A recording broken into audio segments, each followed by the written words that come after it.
요한복음 7장 14절부터 24절 함께 봉독합니다.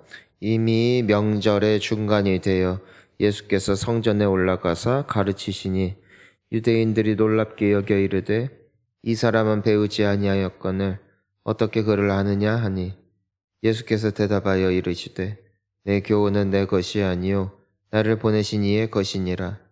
사람이 하나님의 뜻을 행하려 하면 이 교훈이 하나님께로부터 왔는지 내가 스스로 말함인지 알리라.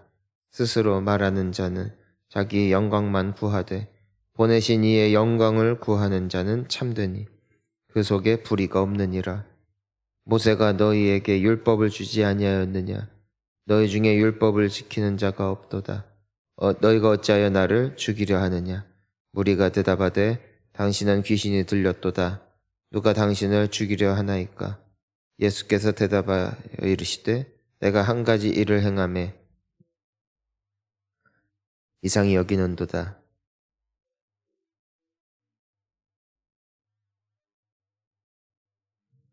조상들에게 난 것이라. 그러므로 너희가 안식일에도 사람에게 할례를 행하느니라.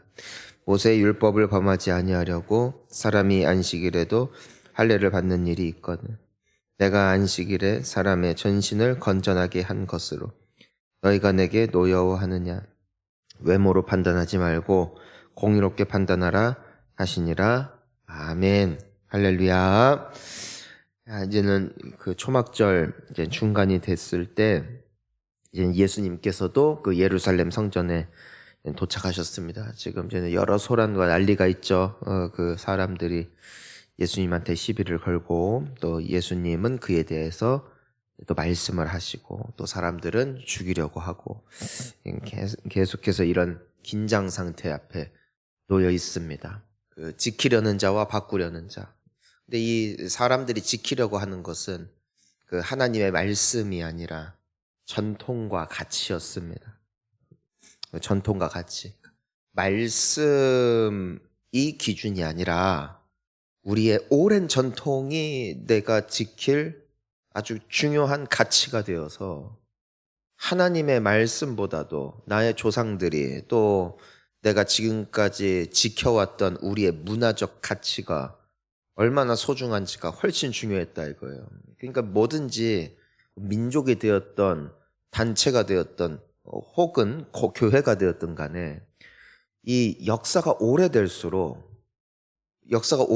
그 문화가 생기는데 언제부턴가 그게 말씀보다 더 중요한 거예요. 가령 어떤 직분은 이걸 해야 된다. 어떤 때가 되면은 우리는 항상 이것을 한다. 그게 나쁜 게 아니라 하지만 그 안에 담겨진 하나님의 말씀의 가치가 희석된다면은 어떤 것이라도 말씀 앞에 포기할 줄 알아야 돼요. 그런데 이 사람들은 그걸 포기하는 게 싫은 거죠. 그러니까 예수님께서는 끊임없이 기준이 무엇이다? 이 말씀이다. 여러분 우리의 가정의 문화도 그렇고 내가 살아왔던 삶의 습관도 그렇고 지금까지 우리 교회가 어떻게 왔느냐는 다 필요 없는 거예요. 우리의 기준은 말씀이 돼야 되는 것이고 우리의 삶의 기준도 말씀이 돼야 돼요. 본향교회는 이런 교회다. 그딴 게 어디 있어요.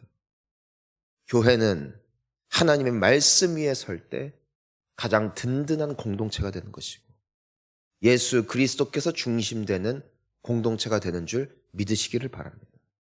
나의 가족은 우리의 가문은 어떤 가풍이 있다, 어떤 문화가 있다 그게 아니라 우리 주님의 말씀을 따라갈 때 그때 비로소 우리는 하나님의 영광을 보게 될 줄 믿습니다.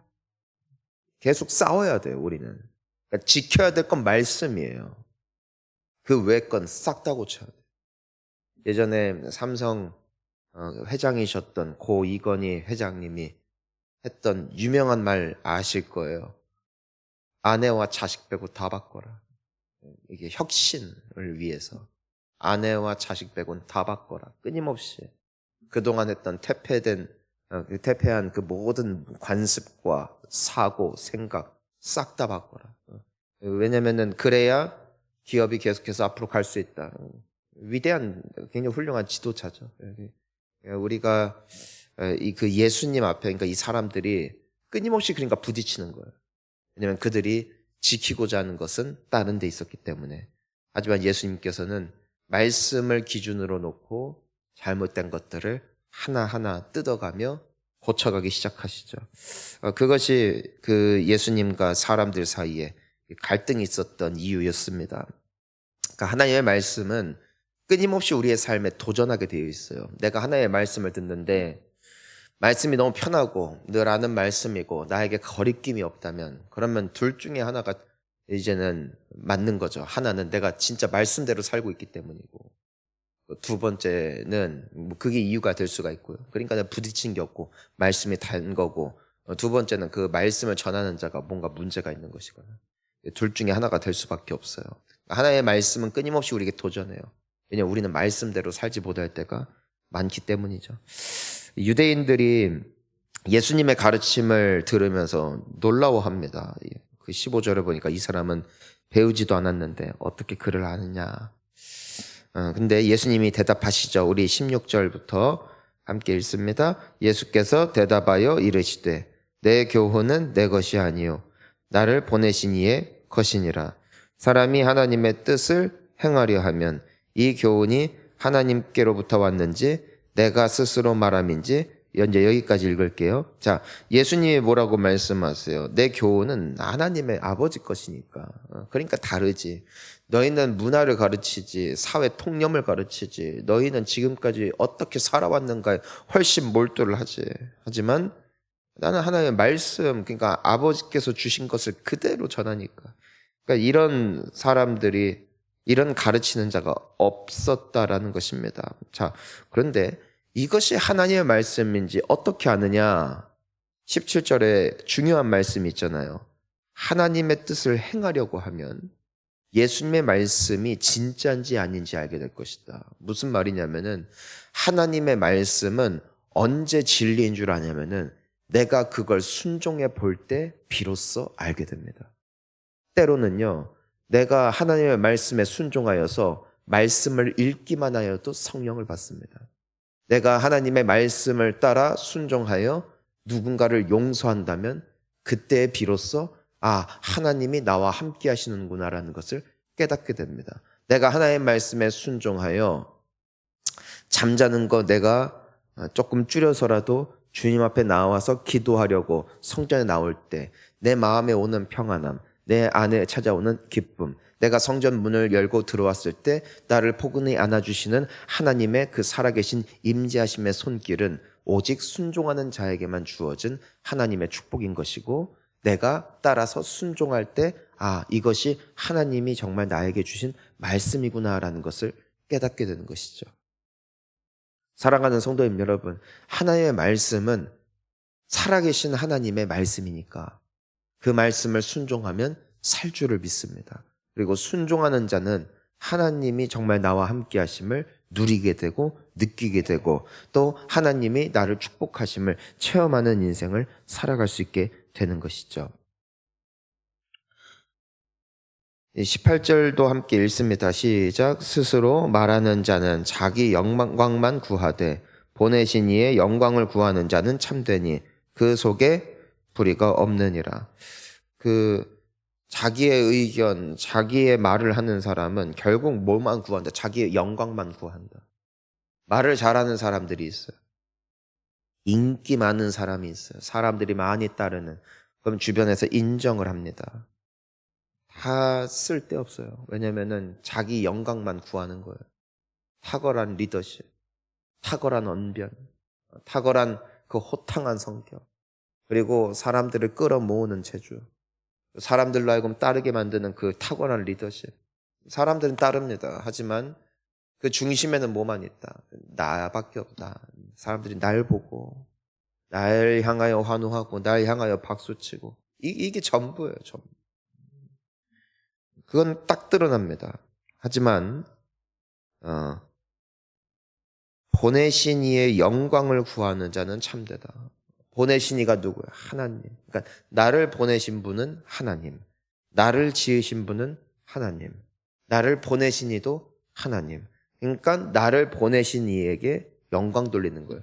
여러분, 우리가요, 이게 국가별로 보면은 이제는 뭐 외교관들이 있고 대사들이 있고, 대사의 특징이 뭐, 대사의 특징은 그 나라를 대표해서 온 거예요.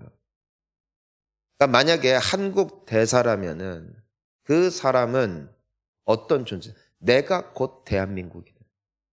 나의 말, 나의 선택, 나의 행동, 그리고 내가 사람을 대하는 그 모든 순간이 한 국가를 대표하기 때문에, 그래서 모든 것에 기준을 철저히 지키고 모든 것에 신중에 신중을 가하는 것이죠. 사람들은 나의 얼굴을 보는 것이 아니라 나를 통해 나의 나라를 본다.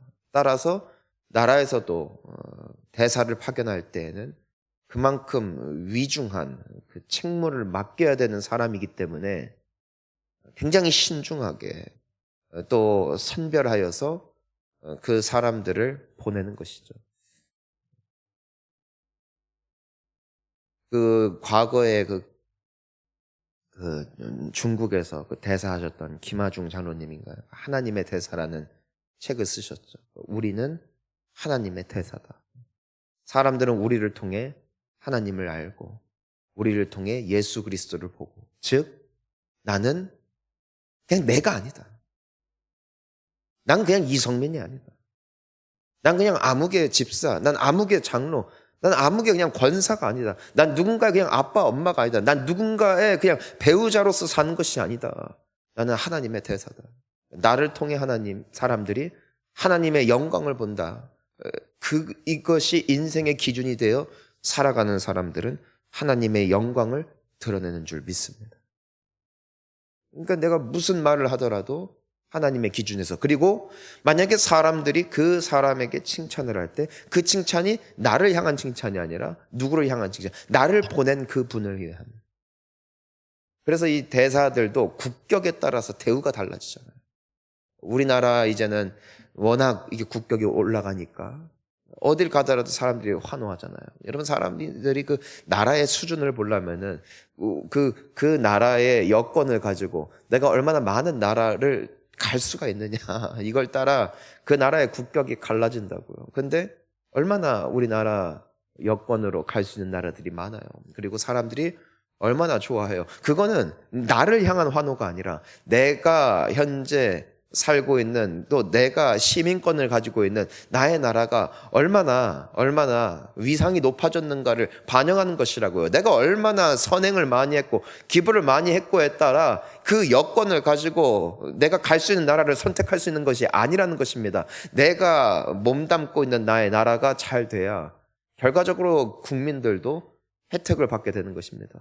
마찬가지라는 것이에요. 내가 이 땅에 있는 것, 내가 살아내는 모든 이유가 결국에는 내가, 그리고 복을 받는 이유, 내가 지금까지 올 수 있었던 이유, 나를 사랑하사 나를 구원하시고 나를 여기까지 인도하여 주신 하나님의 은혜로 말미암아 우리는 여기까지 왔음을 믿습니다. 그러니까 영광은 하나님께 올려드리는 것이고, 누군가가 우리에 대해서 칭찬하고 우리에 대해서 좋은 말을 할 때, 또 우리가 성실히 살아냄으로써 누군가에게 선한 영향을 끼칠 때 우리의 자세는 모든 영광을 주님 앞에 올려드리는 것이죠. 그것이 예수님의 삶이었다는 것이에요. 그분의 기준은 나를 보내신 이의 영광을 위해서 살겠다. 그분은 그분의 위치를 아셨어요. 그분이 살아내야 할 이유를 아셨던 것이고, 따라서 그분의 마음에는, 그분의 삶에는, 그분의 가르침에는 불의가 없었던 것이죠. 하나님의 영광을 더 사랑하는 우리가 되어야 될 줄 믿습니다.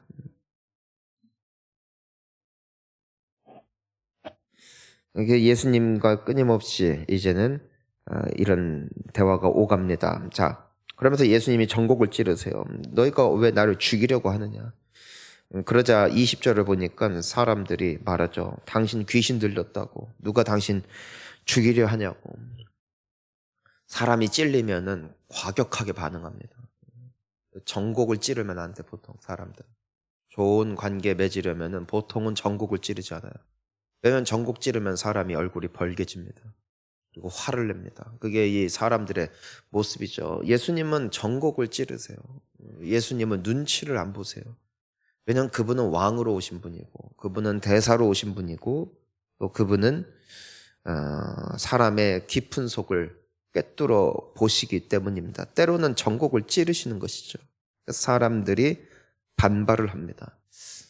여러분, 교회 신앙생활을 하다가 뜨끔할 때 그 마음이 찔리는 건데, 그때 두 반응이 있습니다.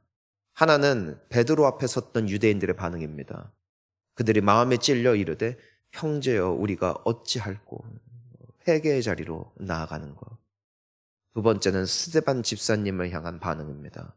그들이 이를 갈며 돌을 들어 스데반 집사를 향하여 소리를 지르며 쳐서 죽였다. 분노하는 것이죠. 우리가 교회를 다니면서 말씀을 듣다가 나에게 찔림이 일어날 때 회개로 나아가야 됩니다. 근데 이 사람들은 지금 어떻게 해요? 반발하고 있어요. 뭔데 당신이 나에게 말하냐? 뭔데 당신이 나한테 이렇게 말하냐? 전에 어느 분이 그 신방 할 때였는지 기억이 잘 안 나는데 기도 제목을 그렇게 쓰셨어요. 저에게 하나님이 주시는 마음대로 기도해 주시면 고맙겠습니다. 제가 안수했어요. 근데 하나님이 주시는 그 기도가 반은 축복의 기도였고 반은 책망의 기도였어요. 근데 어떻게 해요? 이분도 부탁하셨고 또 하나님이 마음 주시는 대로 기도해야죠. 그대로 기도했어요. 이분이 한동안 좀 마음고생을 하셨어요. 왜냐면은 너무 후벼판 거예요. 그래서 한 몇 달 동안 좀 소가리를 하셨습니다. 근데 나중에는 본인께서 그 말씀이 맞는 것 같다 받아들이시고 지금 얼마나 그 기도 제목 놓고 지금도 신방 받으실 때마다 기도하시는지 모르겠어요. 귀하더라고요. 그게 쉽지 않거든요. 예수님이 그들에게 말씀하시죠. 모세의 율법 니들이 어기지 않으려고 8일 만에 할례 행하려고 안식일이 됐던 평일이 됐던 그날이 명절이 됐던 상관없이 사람들에게 할례를 행하는데 너희는 내가 안식일에 한 사람의 온 몸을 깨끗하게 고쳐준 것으로 말미암아 왜 나에게 분노했느냐. 근데 맞는 말이거든요. 아까 말씀드렸잖아요. 말씀이 기준이 아니었다. 그들에겐 전통이 더 중요했다. 관습이 더 중요했다. 24절 외모로 판단하지 말고 공의롭게 판단하라. 그러니까 우리가 어떻게 보이느냐, 어떻게 사람들 앞에 그냥 책망받지 않느냐 이런 걸 따지지 말고 공의롭게 그러니까 말씀의 사람이 되라. 말씀을 가장 소중히 여겨라. 이것이죠. 이 말씀을 이제 맺습니다. 오늘 우리 예수님의 말씀을 기억하면서 우리의 삶의 중심과 주제가 문화가 되지 않기를 축복합니다. 관습되지 않기를 축복합니다. 우리 교회가 몇십 년이 앞으로 되든 몇백 년이 되든 간에 교회의 유일한 기준, 말씀이 생명이 되어 이끄는 우리 본향교회가 되기를 축복합니다. 그리고 사랑하는 성도님 여러분, 우리를 보내신 이는 하나님, 우리를 만드신 이가 하나님이십니다. 내가 살면서 착한 일을 했다면 그 좋은 마음 주신 주님께 영광을 돌립시다. 내가 만약에 잘 살아냈다면 잘 살아낼 수 있는 환경과 여건과 또한 내 마음에 선한 양심과 더불어 성령을 주신 주님께 모든 영광을 올려드립시다. 말을 하든 행동을 하든 우리는 하나님의 대사임을 기억하며 오늘 하루를 살아냅시다. 이것이 우리가 나아가야 할 길입니다. 외모를 보지 맙시다. 관습을 보지 맙시다. 문화를 지키려고 몸부림치지 맙시다. 말씀을 따라가려고 애를 써봅시다. 오늘 하루도 나의 습관을 따라 살지 아니하고 하나님이 기뻐하시는 뜻을 따라 조금씩 앞으로 가봅시다. 어느샌가 오늘 예수님의 말씀처럼 말씀을 행하는 자는 예수 그리스도의 말씀이 진리인 줄을 알게 될 거라 하셨듯 내가 말씀을 따라 조금씩 갈 때 그 말씀이 생명이 되고 축복이 되어 우리의 삶은 더 아름답게 주님 앞에 또 사람들 앞에 영광이 되어질 줄 믿습니다. 그날 바라보며 오늘도 승리하시기를 축복합니다. 함께 기도하시겠습니다.